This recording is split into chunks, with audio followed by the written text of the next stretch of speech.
नमस्कार दोस्तों, आज के इस वीडियो में मैं आप लोगों को बीमा निकालने का एकदम बढ़िया सा तरीका बताने वाला हूं। कैसे आप लोग किसी भी भौतिक राशि का बीमा निकाल सकते हैं। इसको हम इंग्लिश में कहते हैं dimensional formula of physical quantities. तो जितनी भी भौतिक राशियां होती है उनका बीमा कैसे निकाला जाता है आज के इस वीडियो में मैं आपको बताने वाला हूं। ये वीडियो इसलिए भी इम्पोर्टेंट हो जाता है क्योंकि अगर आप लोग क्लास 11th में हैं, आगे आप लोग नीट का एग्ज़ाम देने वाले हैं या फिर जेई मीन्स का एग्ज़ाम देने वाले हैं तो वहाँ भी आपको ये क्वेश्चन पूछे जाते हैं। साथ ही साथ कई सारे कंपटीशन एग्ज़ाम होते हैं, वहाँ पर अगर फिजिक्स पूछी जाती है तो उसमें से इसके भी क्वेश्चंस आपसे पूछे जाते हैं बीमा निकालने वाले। तो चलिए आज हम लोग इसको समझ लेते हैं कि बीमा कैसे निकाला जाता है भौतिक राशियों का।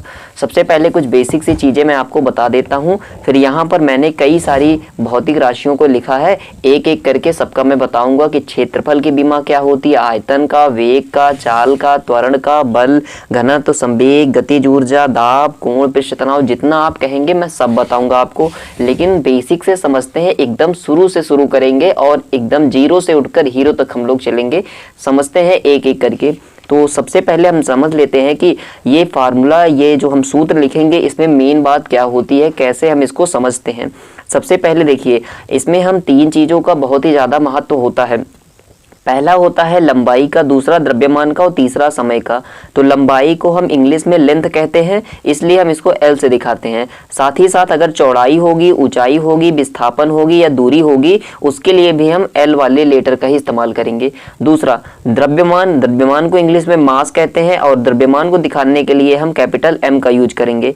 समय, समय को इंग्लिश में टाइम कहते हैं और टाइम के लिए हम कैपिटल टी लिखेंगे। अब फार्मूले को हम एलएमटी के फॉर्म में लिखते हैं या फिर एमएलटी के फॉर्म में लिखते हैं। कहीं भी आपको अगर इस तरीके से ब्रैकेट दिया हो, इसको हम स्क्वायर ब्रैकेट कहते हैं। स्क्वायर ब्रैकेट के अंदर एमएलटी के फॉर्म में अगर चीजें लिखी है, इसका मतलब है यहाँ पर बीमा सूत्र लिखा हुआ है। इस बीमीय सूत्र में यहाँ पर कुछ घातें होती हैं जिन्हें हम बीमाएं कहते हैं। तो बीमा का मतलब घातों से होता है। जैसे मान लेते हैं m की घात a है और इसी तरीके से l की घात जो है b है और t की घात c है। तो यहाँ पर a b c बीमाएं होती हैं और m की पावर a, l की पावर b, t की पावर c बीमीय सूत्र होता है। अब कुछ रूल हम समझ लेते हैं। l की पावर 0 का मतलब 1 होता है, इसी तरीके से इसका भी मान है। कुछ रूल हमारे पास है, जैसे पहला है हमारे पास 1/t लिखा है तो हम इसको कहते हैं t की पावर माइनस में 1। जैसे 1/a होता है उसको हम a की पावर -1 लिखते हैं। सिंपली अगर 1 के अपान में कोई चीज़ है तो वो ऊपर जाएगी तो उसकी पावर -1 लिखा जाता है।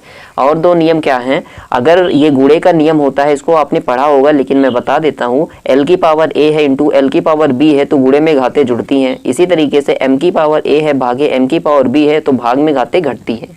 इतना अगर आप लोग समझ गए हैं तो चलिए हम लोग सूत्र को लिखते हैं। तो डियर स्टूडेंट, सबसे पहले हम क्षेत्रफल का सूत्र क्या होता है उसको लिख लेते हैं। तो हम जानते हैं कि क्षेत्रफल निकाला जाता है लंबाई गुणे चौड़ाई करके। मैं यहाँ पर सारी चीज़ें शॉर्ट फॉर्म में लिखूंगा ताकि वीडियो भी छोटा रहे और जल्दी से मैं आपको समझा पाऊँ। तो ये हो गई लंबाई गुणे में चौड़ाई। अभी मैंने बताया कि लंबाई हो तब भी हम उसको एल से दिखाएंगे, चाहे हमारे पास चौड़ाई हो तब भी हम उसको एल से दिखाएंगे। इसलिए आपका जो बीमा सूत्र बनता है वो बन जाता है एल की पावर 2। अब हम लोग आयतन को निकालते हैं। आयतन का फार्मूला होता है लंबाई गुणे में चौड़ाई गुणे में ऊंचाई। इस तरीके से अगर हम इसका फार्मूला निकालें, हम तीनों को एक साथ भी लिख सकते हैं। लंबाई को L से दिखाते हैं गुणे में, चौड़ाई को L से दिखाते हैं गुणे में, ऊंचाई को भी हम L से दिखाते हैं। देखिए यहाँ पर इसकी घात 1 है और 1 है, ये 1 है, गुणे में घातें जुड़ती हैं इसलिए L की पावर 3। यहाँ से L क्यूब जो होगा आयतन का बीमीय सूत्र बन गया। वेग या चाल को हम कैसे निकालते हैं, वेग का फार्मूला क्या होता है, इसे हम कहते हैं विस्थापन बटे समय अंतराल। चाल बराबर होता है दूरी बटे समय, इन दोनों का बीमा एक ही होता है तो हम चाल का लिख लेते हैं दूरी बटे में समय। तो एक तरफ हम लिखेंगे दूरी और इसके बटे में हम लिख लेंगे समय। तो दूरी बटे में समय। अब दूरी मैंने आपको बताया था कि दूरी जो होती है इसको भी हम लोग किससे दिखाते हैं, दूरी होगी उसको भी हम लोग एल से दिखाएंगे। अब चलिए हम लोग इसको दिखाते हैं। अब दूरी को अगर हमने एल से दिखा दिया इस तरीके से और बटे में समय को हम किससे दिखाएंगे, टी से दिखाएंगे। तो टी को ऐसे दिखा दिया। अब इसको बताया था मैंने, अगर टी नीचे है ऊपर आएगा तो टी की पावर को माइनस में 1 लिख देंगे हम, ये इसका बीमीय सूत्र हो जाएगा। तो वेग की बीमा हो गई एल टी की पावर -1। आशा करते हैं कि अगर आपको समझ में आ रहा हो तो वीडियो आप अपने फ्रेंड्स के पास, अपने दोस्तों के पास जरूर से जरूर शेयर करिएगा। अब त्वरण निकालते हैं। त्वरण का क्या फार्मूला होता है, त्वरण निकालते हम कहते हैं वेग में परिवर्तन बटे समय अंतराल। तो यहाँ पर हम सबसे पहले लिख लेते हैं वेग परिवर्तन, वेग में परिवर्तन और बटे में क्या होता है समय। तो ये बटे में हो गया हमारा समय।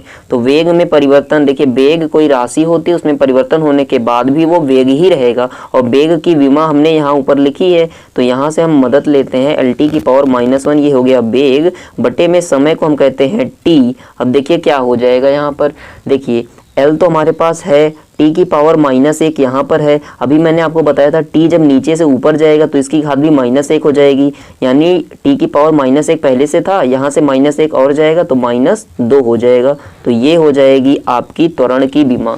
अब हम लोग निकालते हैं अपना बल। बल कैसे निकाला जाता है, देखिए बल का सूत्र क्या होता है, हम कहते हैं F बराबर m में होता है। m का मतलब द्रव्यमान होता है, तो द्रव्यमान गुणे में क्या हो जाता है त्वरण। तो यहाँ पर हम लिख देंगे त्वरण, तो द्रव्यमान गुणे में त्वरण, और द्रव्यमान यानी मास इसको हम दिखाते हैं m से। दूसरा हमारा होता है त्वरण, त्वरण के फार्मूला हमने यहाँ से लेना है LT की पावर -2। अब इन दोनों का गुणा कर देंगे, गुणा का जो भी नियम होता है MLT की फॉर्म में, तो m खाली रहेगा, L खाली रहेगा और t को हम लिख देंगे -2। तो MLT की पावर -2 ये बन गया आपका बल। अब हम लोग लिखते हैं कार्य का। कार्य का होता है बल गुणे बल की दिशा में विस्थापन, तो हम लिखेंगे बल गुणे विस्थापन, बल और गुणे में विस्थापन। अब बल का जो बी में सूत्र होता है यहाँ से हम लिख लेते हैं ml t की पावर -2। दूसरा विस्थापन तो एक दूरी होती है, इसको हम दिखाते हैं l से, तो हमारा फार्मूला क्या बन जाएगा m और l, यहाँ पर घात 1 यहाँ पर घात 1 दोनों मिलकर के घात 2, ml² t की पावर -2। चलिए अब शक्ति का निकालते हैं। शक्ति का फार्मूला होता है कार्य बटे में समय। तो सबसे पहले हम इसका फार्मूला लिख देंगे कार्य और नीचे लिख देंगे समय। तो कार्य बटे में हो गया समय, और कार्य का यहाँ से फार्मूला हमको मिल ही गया है, तो कार्य को हम लिखेंगे ml² t की पावर -2 और नीचे हमें देना है समय, और समय को हम दिखाते हैं t से। अब देखिए अब यहाँ पर हमारे पास क्या मिल गया ml²। अब t पे देखिए थोड़ा सा चेंज होगा, यहाँ पर -1 घात जो है ये ऊपर जाएगी -1 और -2 पहले से ही है, तो यहाँ पर हम t की पावर में -3 लिखेंगे। तो आप समझ गए ना इस तरीके से। तो अब दोस्तों हम लोग निकालते हैं घनत्व का। घनत्व का कैसे निकालते हैं, घनत्व की परिभाषा होती है, इसका सूत्र होता है द्रव्यमान बटे में आयतन। तो हम यहाँ लिखेंगे द्रव्यमान और यहाँ पर मैं बटे में ऐसे लिख देता हूँ आयतन, द्रव्यमान बटे में आयतन। द्रव्यमान को दिखाते हैं हम m से, इसी तरीके से आयतन को दिखाते हैं हम L³ से। तो यहाँ मैं लिख देता हूँ L³, तो m बटे L³, तो इसको हम लिख सकते हैं m और l ऊपर जाएगा तो इसकी पावर माइनस में हो जाएगी, तो ml की पावर -3। संवेग को हम निकालते हैं। संवेग का फार्मूला होता है द्रव्यमान गुणे में वेग। तो संवेग का फार्मूला हो जाएगा हमारा द्रव्यमान गुणे में वेग। तो द्रव्यमान और वेग को हम निकाल के यहाँ रख देते हैं। द्रव्यमान को हम दिखाते हैं m से, वेग को दिखाते हैं हम LT की पावर -1 से। तो यहाँ पर हमारा क्या हो जाएगा LT की पावर -1, दोनों का गुणा करा देंगे तो हो जाएगा m और यहाँ से L, यहाँ से t की पावर -1। इस तरीके से अब गतिज ऊर्जा यानी काइनेटिक एनर्जी, इसको हम कहते हैं हाफ mv²। हाफ m का मतलब होता है द्रव्यमान, v का मतलब होता है वेग, और वेग का स्क्वायर कर देते हैं। देखिए विमीय सूत्र लिखते समय हम गणितीय संख्याओं को छोड़ देते हैं, तो द्रव्यमान और वेग को लिखते हैं। द्रव्यमान को दिखाते हैं हम m से और गुणे में वेग को दिखाना है। वेग अभी मैंने लिखा है LT की पावर -1, इसका कर देंगे स्क्वायर। तो हमारे पास क्या मिलेगा, m तो खाली है, इसकी कोई भी पावर नहीं है।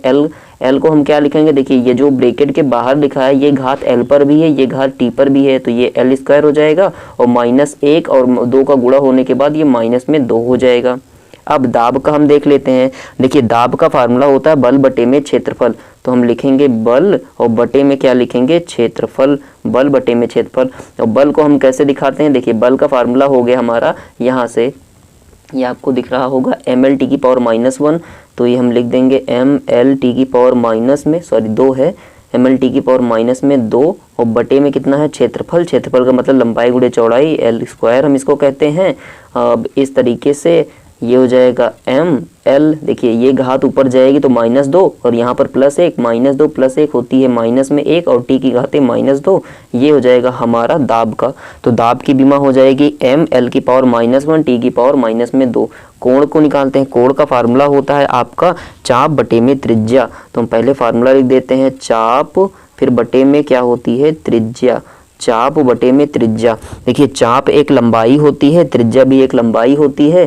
तो जब एक लंबाई होती है तो हम इसको L से दिखाएंगे, त्रिज्या भी एक लंबाई होती है, इसको भी हम L से दिखाएंगे। अब देखिए अब यहाँ पर L की घाते प्लस में 1 है, यहाँ पर L की घाते माइनस में 1 है, तो ऊपर जाने के बाद ये +1 -1 0 हो जाएगा, तो L की पावर 0 हो गई। यानी हम इसको क्या बताएंगे, अब L की पावर 0 है, इसका मतलब 1 होता है, 1 तो बीमा नहीं होती, अतः कोण की कोई बीमा नहीं होती है, इसकी बीमा नहीं होती है, इसकी बीमा नहीं होती है। अब लास्ट में हम देख लेते हैं पृष्ठ तनाव, और आपका ये वीडियो होता है यहीं पर ख़त्म। तो पृष्ठ तनाव में हम कैसे निकालते हैं, सबसे पहले इसका फार्मूला हमको लिखना होता है, बल बटे में लंबाई। तो हम लिखते हैं बल और इसका बटे में हम लिख देंगे लंबाई। अब बल और लंबाई हो गई तो यहाँ पर इसका मान रखिए। तो बल की जगह हम लिख देते हैं mL/(10⁻²) बटे में लंबाई, लंबाई को हम तो दिखाते हैं L से, तो यहाँ पर हम लिख देंगे L। अब इसको सॉल्व करेंगे तो हो जाएगा mL। अब देखिए L यहाँ पर भी है, L यहाँ पर भी है, तो L की घात 0 हो जाएगी और यहाँ पर t की घात -2 हो जाएगी। इसको हम अगर L की पावर 0 का मतलब तो 1 होता है, तो हम इसको हम ऐसे भी लिख सकते हैं mt की पावर -2।